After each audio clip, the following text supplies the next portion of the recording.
Ndabaramukije cyane bakunzi b'ikiganiro yaga muganga amagara meza kugubwa neza no kuruhanirwa mu byanyu no mu banyu nibyo ndabipfurije. Ndabahaye ikaze muri kino kiganiro cyacu cuno munsi dusanzwe dusangiramwo inyigisho ntungamagara hamwe n'impanuro ntungamagara. Mu kiganiro cy'uyu munsi rero twagomba turabire hamwe kuvyerekeye indwara z'igitigu ibi twita mu gifaransa ngo ni hepatite. Izi hepatite nazo ziri ubwoko busha kuri bungahe kuri hafi butanu. Twagomba turabire hamwe rero ibyizi ndwara kuko indwara y'igitigu nkuko biharuro tuza kurabira hamwe biza kuvyerekana ni indwara irwawe abayirwaye ari benshi kw'isi. Ibintu byo guhotora ikirode rero de hatari. Hanyuma rero iyi ndwara ni nkuko bivuga ni cyo bita ngo ni inflammation du foie. Hepatite bisigura ko ari inflammation du foie, ni inflammation y'igitigu iba yahabaye. Twageze kuvuga mu biganiro byarenganye inflammation biba byagenze gute, ni ryari, ni nibihe byofasha kurwanya ama inflammation atandukanye umubiri wacu ugenda uhura nabyo. Rero ngo izo inflammation ziba zatewe ahanini n'imigera yo mu bwoko bw'amavirus. Hanyuma iyo migera yo mu bwoko bw'amavirus nayo iba ari A, B, C, D na E. Hanyuma kandi iyo ndwara cyangwa se izo ndwara za hepatite ziterwa kandi ngo n'ibijanye n'ibintu biri toxique, kuvuga nk'ibintu by'itabi, ibintu novuga ngo by'inzoga, inzoga, itabi hamwe n'imiti nayo nyene bivanye n'urugero umuntu yayifashe ko yafashe myinshi, yayifashe igihe kirekire canke se kumbure ni imiti isanzwe ifise iyo efe yo kugira yo gutuma habaho ikibazo kijanye n'ico gihimba c'umubiri wacu citwa igitigu.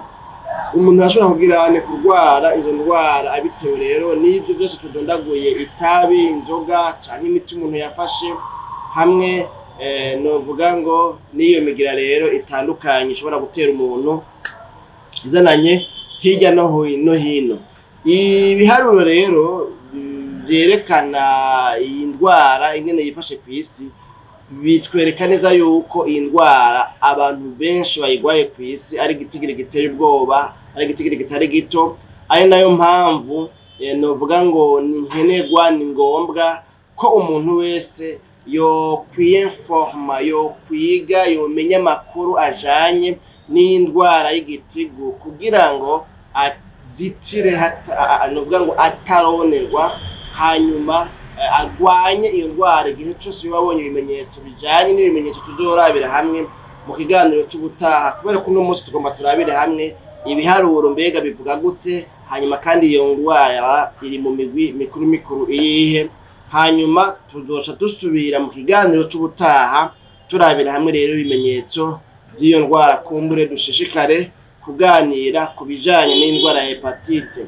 Iyi ndwara rero nkuko ibiharuro bishikirizwa na OMS ya Organisation Mondiale de la Santé bivuga ku isi, bivugwa yuko mu mwaka wa 2022 abantu barenga imiliyoni 300 ari bo rusansuma yerekanye yuko bamenyekanye ko bagwaye indwara y'igitigu ibitwa ngo ni hepatite virale, wanashaka chronique bayimaranye igihe kitari gito. Iyo ndwara hepatite virale chronique nayo ngaha bakaba basanze ari B, hepatite virale B na hepatite virale C, ariyo abantu bashika hafi miliyoni 300 barenga mbere ngo bari bagwaye iyo ndwara. Kandi tuvuze gutya naho muce mwumva yuko hari abatamenyekana, bativuza, batipimisha, barwara bakarinda bapfa badashitse kwa muganga ngo bashigwe muri bino biharuro byerekana yuko bagize barwaye. Aha ni mu gihe kandi berekana yuko ngo muri ico gihe nyene ku mwaka basanze abashika hafi miliyoni n'ibihumbi 300 aribo bapfa bishwe novuga ngo ni hepatite, ni indwara y'igitigu. aho berekana yuko ngo ibice 83% by'abantu bapfa bishwe n'indwara y'igitigu bicwa na hepatite virale B.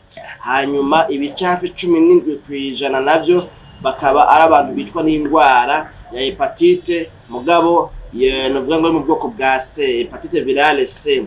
Hanyuma kandi barerekana n'ibindi byinshi, berekana yuko bashoboye kwandura muri ico gihe bakurikiranye basanze ari hafi 2,200,000 bashasha biyongeye mu bari basanzwe bazwi muri bya bitabo by'amaraporo ashika muri OMS, Organisation Mondiale de la Santé. Aho ni mu mwaka w'ibihumbi 2022 murumva yuko bishobora kuba byariyongereye ubuya ibiharuro bigezweho hamwe raporo yosohoka cyangwa se icegeranyo cosohoka wosanga kumbure bigizene bisumba ngaho. None rero ngaho umuntu yokwibaza tutaziriroye muri menshi tutagiye muri byinshi, umuntu yokoza tunone mbega iyi ndwara mu by'ukuri igabuye gute mu migwi ngahe cyangwa se mu migwi yihe mikuru hanyuma kandi yandukira gute.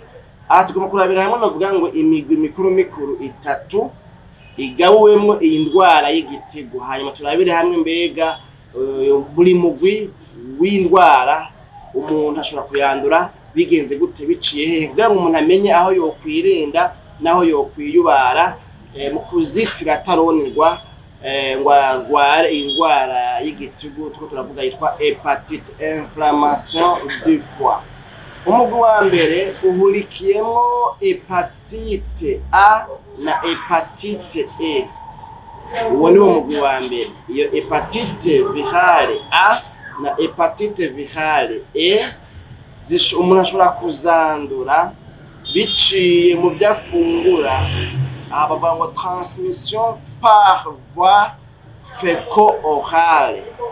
Feco ni fecale, ni kuvuga yuko umuntu ayirwaye ashobora kugenda kituma bya bindi umuntu agenda kituma hariya mu mwishamba, hanyuma inkukura ikaza igahitana ya myanda yiwe yose ikagenda igasuka hariya mu kazu, novuga ngo kaso rwumwe, hanyuma apana mu kazu kaso rw'uwo muntu nge, ahubwo uyo nkukuri gacitwara muri ya mazi y'ivomo rya Rusengo.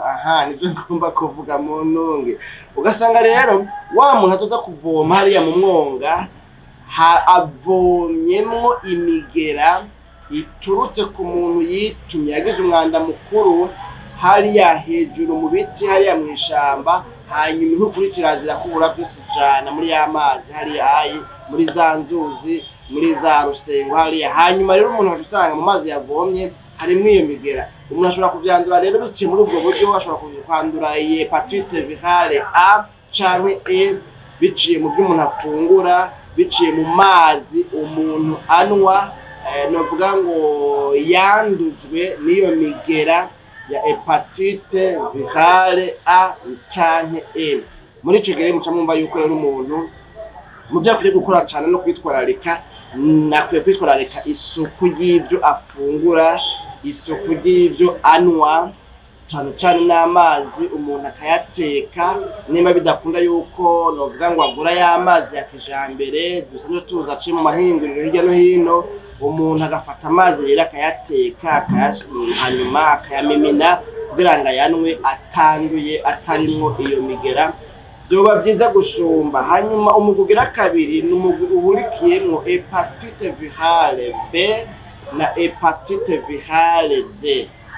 Uyo mugwi ni umugugira kabiri nawe urumva kurimo imigwi ibiri y'iyi ndwara ya hepatite virale, kumbe tuko twarabira hamwe. Hanyuma mbega none umuntu ashobora kwandura gute indwara? Umuntu ashobora kuyandura par voie parenterale. Umuntu nukuvuga ko ashobora kuyandura biciye mu maraso, kuvuga nkoba umuntu bamuteye amaraso ari mu uyo mugera arandura. Hanyuma umuntu agwara bakamwongereza amaraso, hamwe ayo maraso bakamwongereza amaraso, hamwe ayo maraso yo bari mu uyo mugera, urumva nyene yogwara indwara kubera yuko amaraso yanduye umuntu ashobora kuyanduramwo novuga ngo uwo mugera. Abica byumvikana ko na bya bindi dukoresha ibikwashu, inzembe, amakupo n'ibindi bishitse kikaba ari ikintu cakomerekeje umuntu ayirwaye, hakaba hari kuturaso, hanyuma nawe ukikomeza canke ugakoza mu gikomere ciwawe, urumva yuko wogira nte woca uyigwara, canke naho habayeho gusangira urushinge, mugabo ubu ntibikibaho, inshinge ni usage unique, mugabo kera nibuka yuko baziteka ibintu nyene nk'ivyo oya, kubera kugira ngo kumbura inshinge zitari bwabe nyinshi, ariko mugabo umuntu mbere kugira ngo habeho novuga ngo ukwizera neza yuko ata muntu ashobora kwandura indwara bitewe nuko yatewe urushinge rurimwo iyo migera y'indwara kanaka. Ubu nabona yuko urushinge umuntu arukoresha rimwe agaca ruta, ariko kera baraziteka urushinge rugakoresha inshuro nyinshi, kumbure sinzi ngo wazari nk'inshuro nka zingahe, ariko mugabo naho mbona nkiri muto inshinge barazikoresha kenshi. None rero iyo ni inzira imwe, inzira yo kwandura hepatite virale A, novuga ngo B canke D biciye mu maraso yanduye hamwe n'imibonano mpuzabitsina. Mu mibonano mpuzabitsina rero bwa bundi umuntu ntiyanduramwo novuga ngo sida gusa, canke za syphilis, za gonore, za ndeyande kumbure, ariko mu mibonano mpuzabitsina naho nyene umuntu arashobora kwandura iyi hepatite virale B canke D. Aho naho nibaza ko cumvikanye kandi gitahuritse. Hanyuma kandi ngaha ico umuntu yomenya ni icuko iyi hepatite virale B ishobora kuba chronique, ugasanga umuntu ayimaranye igihe kininiya, hanyuma yaremvye n'ibindi, ariko mugabo cane kandi ikindi kintu umuntu akwiye kumenya, harabaho n'urucanco rwayo, umuntu akaba yoyirinda yoyikingira biciye mu rucanco. Niyo mpamvu za ncanco umuntu acandagwa akiri umwana aba akwiye kuzicandagwa zose, kubera muri kazoza zizomufasha mu kumurinda novuga ngo imigera y'indwara izi canke iriya, izi canke ziriya, bivanye n'amavaccin asanzwe ahari ku kirangamisi c'incanco canke se c'incandago. Hanyuma umugwi wa gatatu ariwo wa nyuma urimwo hepatite virale C. Iyo nayo nyene ngo umuntu ashobora kuyandura biciye mu maraso, vyani vy'amaserenge canke se ibikoresho bitobora uruhu vyandujwe n'iyo migera irimwo hepatite virale C. Urumva yuko nawe nyene ifitaniye novuga ngo isano n'izi zindi zibiri za hepatite virale B na D. Urumva ko niyo nyene umuntu ashobora kuyandura biciye novuga ngo mu maraso, ibintu nyene nk'ivyo. Hanyuma mugabo kandi iyi hepatite virale C irashobora gukira habayeho novuga ngo kwivuza no guterwa ama antiviral, imiti igwanya amavirisi yo mu bihinga bwa none bugezweho.